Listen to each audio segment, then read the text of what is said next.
Hello, my name is Pudding. I work in the commissioning contracts team as a commissioning officer. And I'm Yvonne Kelso and I do the administrative support for the team. We are here today to talk about the Community Inclusion Grant, which we both oversee, and it's our responsibility to make sure that we encourage and support as many community-based activities as much as possible. The eligibility criteria for the Community Inclusion Grant has changed quite a lot lately.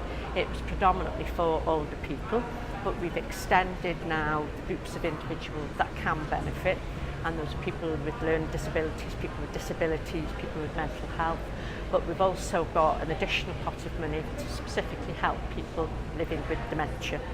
This is purely for ordinary groups within the community to build upon community activities for people in their own community. We are here to help because we want to have as many different activities within the community as possible.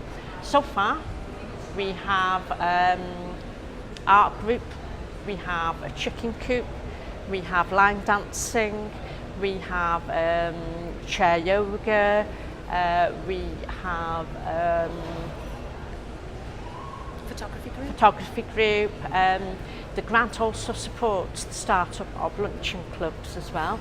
I think we have roughly about 32 luncheon clubs still operating within the borough of Wrexham, and we want to have more if we can possibly do that. We've recently supported the choir with no name. That's a recent application. If anyone's interested in applying for the grant, they can either phone the Wrexham Council contact centre, who should know all about it and will pass the details on to me. You can always email us. We have a commissioning email address, or they can ring me direct. They can ask by word of mouth if there's somebody they know that works in the council, or if they meet Ydych or any of our colleagues. And we basically just send the forms out to them. We can either post them or we can email them, whichever suits best. And then if there's any questions, just come back to us if you're not clear about anything. Try to help you as much as we can, because obviously we want you to apply. And if you're not sure about your idea, try us.